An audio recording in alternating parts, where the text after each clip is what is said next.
Մեր տեղեկություններով մայիսի 18-ին 100-ից ավելի անհետ կորազին ծառայողների ծնողներ ԱՀԾ տնօրեն Արմեն Աբազյանի հրավերով Շիրակի մարզում Արթիկի տարածաշրջանում մատաղոտելու են գնացել։ Մեր աղբյուրի խոսքով մատաղանելու արարողությանը ներկայ են եղել նաև առողջապահության նախարար Անահիտ Ավանեսյանը, նրա տեղակալը, Շիրակի մարզպետ ԿՊԱ-ական Դավիթ Արուշանյանը եւ այլ ԿՊԱ-ական պաշտոնյաներ։ Մեր աղբյուրը պատմեց, որ մատաղից հետո անհետ կորածների ծնողները լուսանկարվել են իշխանավորների հետ։ Ծնողներից մեկը մեծ զրույցում տարակուսեց, որ անհետ կորածին ծառայողների ծնողները փոխարեն համախմբված պայքարի դուրս գալու ԿՊԱ-ականների հետ համախմբված ուտել խմելու են գնում։ Բայց մենք տեղեկացանք, որ մի շարք ծնողներ նաև մերժել են հրավերը եւ չեն մասնակցել այդ հավաքույթին։ Պարզ է, որ իշխանության տարբեր օղակներ զբաղված են հանրային դժգոհության օջախները մարելով։ Իսկ զոհվածների եւ անհետ կորածների հարազատների դժգոհությունը ԿՊ-ի համար ամենավտանգավոր դրսևորումներից է։ Բայց որ այդ դժգոհությունը մարելուն կարող էր լցվել նաև ԱՀԾ տնօրենը, փոխանակ մեր երկրի արչեւ ծառացած անվտանգության խնդիրներով զբաղվի, արդեն բոլոր պատկերացումներից վեր էր։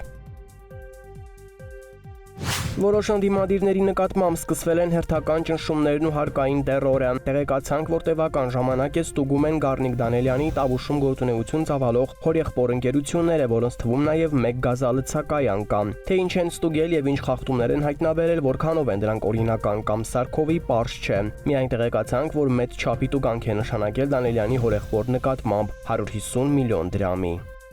Թեպետ շաբաթներ առաջ հայտարարվեց, որ Երևանն ու Բաքուն համաձայնության են եկել խաղաղության պայմանագրի տեքստի շուրջ եւ վերջին երկու չհամաձայնեցված դրույթների հետ կապված էլ արդեն կա պայմանավորվածություն, սակայն Ադրբեջանը շարունակում է նորանոր պահանջներ ներկայացնել Հայաստանին։ Հիմա էլ հզինանշան են պահանջում փոխել դրա վրայից հանել Արարատ լեռը։ Տիրանայում Եվրոպական քաղաքական համայնքի 6-րդ գագաթնաժողովի շրջանակում Փաշինյանը պատասխանել էր Ադրբեջանի հանրային հեռուստատեսության թղթակցի հարցին եւ հայտարարել, որ ԵԱՀԿ-ին ուղղված դիմումը Մինսկի խմբի լուծարման հարցով խաղաղության պայմանագրի ստորագրման հետ միաժամանակ կարվի։ Ասել էր նաև, որ Հայաստանի սահմանադրությունում որևէ հարևանի նկատմամբ չկան տարածքային պահանջներ, եւ խաղաղության պայմանագրի երկրի հիմնական օրենքին համապատասխանության հարցը կարող է որոշել միայն տվյալ երկրի սահմանադրական դատարանը պայմանագրի ստորագրումից հետո։ Սակայն Բաքվից հնչեց արձագանք, որ Հայաստանի վարչապետը կրկին փորձում է մոլորեցնել միջազգային հանրությանը։ Նույնիսկ զինանշանը, որ հիշատակվում է Հայաստանի սահմանադրության 21-րդ հոդվածում, արտացոլում է հարևանների նկատմամբ Հայաստանի տարածքային պահանջները, ասել է Ադրբեջանի ԱԳՆ մամուլի խոսնակը։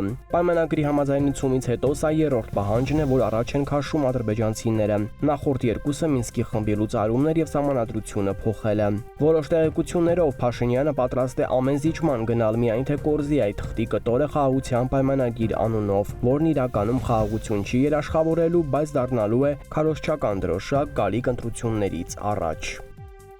Կիրակի օրը կրթարշավի շրջանակներում նորից Սյունիք Տաթև մեկնածույգը թեև ջանք չի խնայում, ցույց տալը, որ վայելում է ժողովրդի սերն ու վստահությունը, ինչպես հին ու բարի ժամանակներում եւ մոնտաժված տեսանյութեր են հրապարակում, թե ինչպես են մարդիկ համակ ուշադրությամբ իրենց ասախոսությունները լսում, ապա լուսանկարվում իրենց հետ, սակայն մեզ ասացին, որ Տաթևում են մասով կան ապահովել հարակից համայնքների վարչական աշխատողների միջոցով։ Նախ դահլիճն է փոքր եղել, մոտ 100 մարդ է ընդամենը կրթվել։ Եկեղեցու բակում է լուսանկարվողները պատահական մարդիկ չեն եղել, մեծ մասը ԿՊԱ-ականներ։ Նրանց թվում է եղել Սիսիանի կոմունալ բաժնի պետ ԿՊԱ-ական Դավիթ Մարգարյանը, Անտանիո Քանդերց, որոնք փորձել են տպավորություն ստեղծել, թե շարքային սյունեցիներ են եւ տեսնելով իշխանական զույգին բուռն ցանկություն են հայտնել լուսանկարվելու նրանց հետ։